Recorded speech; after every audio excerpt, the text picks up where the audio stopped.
What's happening, Pokemon World? I'm Mark Wilson. Today's video is going to be familiar to those who've had a wee look at my older videos, because I tried to restart the channel about 2 years ago with this exact video. This time, however, when compiling this list, it's been a while since I've played any of the Kanto games, and that's including Let's Go. So this is probably more a considered list than that one, and to be fair, I think it shows if you compare the two. But I'll stop the waffling and get on with the video. This is my top 10 favourite Kanto Pokemon. Number 10. Kingler. I think this is a bit more nostalgia driven, because while I used Kingler in Let's Go Pikachu, we didn't strike the bond like I did with some of the other members of my team, but I've always enjoyed the design. It's straightforward, it's also clever, but also manages to be intimidating. On the whole, it only just sneaks into my top 10 because it's a pretty close thing between Kingler and any of my honourable mentions, which we'll get to in a wee bit. But for this moment in time, Kingler is there, and Kingler is cool. Number 9. Victreebel. I think Victreebel is as good a design as there could be, particularly for Gen 1. It is the quintessential Pokemon. It takes what is already an amazing creation in the carnivorous plant, in this case the pitcher plant, and turns it into a monster, which is exactly the point. They are pocket monsters.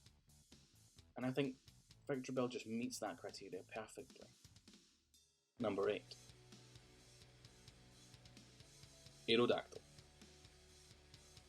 Aerodactyl is just ace. I'm a fan of dinosaurs and other ancient animals, as you'll see in future videos. But with Aerodactyl, I think what they did is they took all the elements of a relatively bland creature in the Pteranodon, stripped away the stuff that's somewhat ridiculous, and then added dragon-like elements. What becomes because of that is an absolute beast.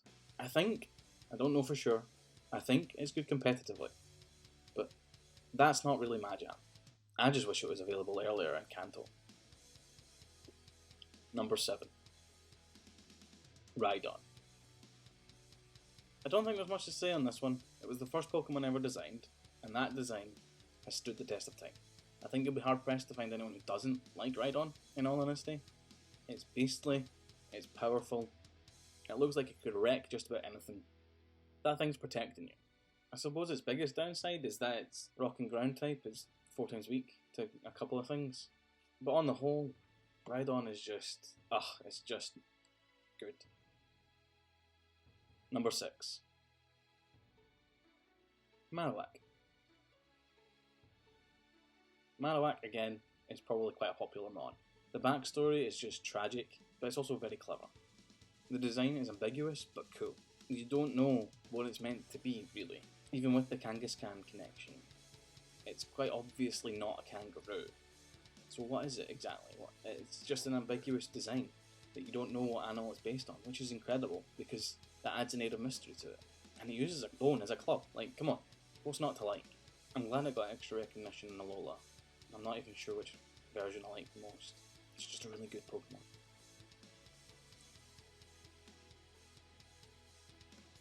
So before I reveal my top 5, let's have a look at some honourable mentions.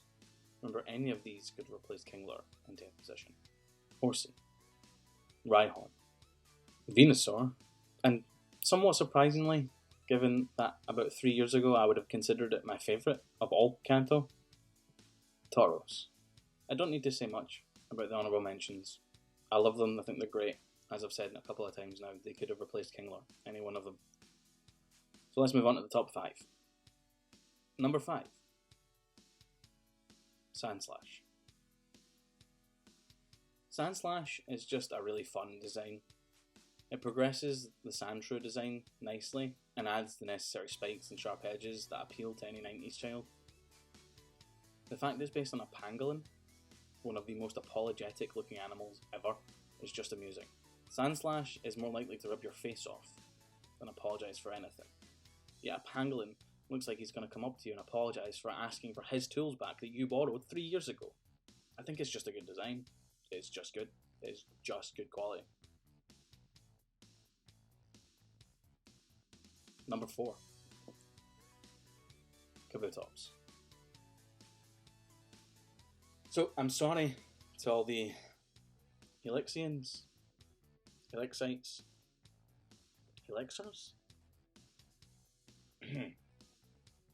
I'm sorry to all those who worship Helix. But Twitch Plays Pokemon happened when I was lost in the desert of too cool for Pokemon. So the Dome Fossil has always been, and probably will always be, my chosen fossil in Mount Moon. On the whole, I just prefer the design of Kabutops, and the more emphatic change from Kabuto than there is from Omanyte to Omastar just strikes me as overall more clever. Kabutops is ferocious looking, and it just appeals to me. Maybe it's more of the 90s edginess peeking out of my personality. But Kabutops really is the tops. I'm sorry. That was terrible. Number 3. Electabuzz. So the top 3 are very much about the various games. Unlike the ones prior to this, which I haven't really used much in playthroughs at all. And Electabuzz has gone from the realms of nowhere to my top 3 because of Let's Go Pikachu. When I first played through a Kanto game, it was when I was a kid, and my parents found the music really annoying. So I grew into the habit of playing without any music. So until I started playing the Switch on my TV in my flat, I'd missed out on so much. And Electabuzz's cry is freaking awesome. It has to be one of my favourite cries in all of Pokemon. And it's just strange, but because of that sound, I gained such an affinity and a connection with my Electabuzz. I called him Dynamo, and even though his rubbish defense was a problem in that I spent time healing him constantly, I just grew to love him. Number 2. Beedrill. So in just 2 short years, Beedrill has fallen off the top. It was a hard decision because I've actually used Beedrill, and in Kanto, it's pretty good. Like, I found I can use it against Sabrina's psychic types really well. But it's also got a really good design. Like, it looks like an insect, but it also looks like a Pokemon. Like, it is intimidating. I also think bug types get a bit of a hard time, and I'm a wee bit down on the fact that more people seem to appreciate Butterfree, but as it is, I've always favoured the Poison Bee.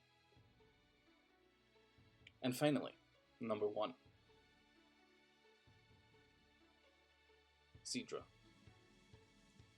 Why do I like Seadra? Why do I like Seadra? Honestly, Seadra and Horsey have only really piqued my interest in recent times because of Pokemon Go. I don't know what it is or why it happened, but one day I was just scrolling through the decks, and when I arrived at Horsey and Seadra, I was like, man, they're cool. I just like them. I like Seadra's design. I like its colour scheme. I like the personality that it has. I've never used one and I really want to, but I also have this fear that if I do, it's going to be absolutely garbage. I just like Seadra. So yeah, that was my list. What did you think? Want to call me an idiot because I don't like your favourite Pokemon? Leave a comment below. But that's it for me. Leave a like if you enjoyed the video, and subscribe if you want to hear me talk about some more Pokemon. And until next time, have a good one.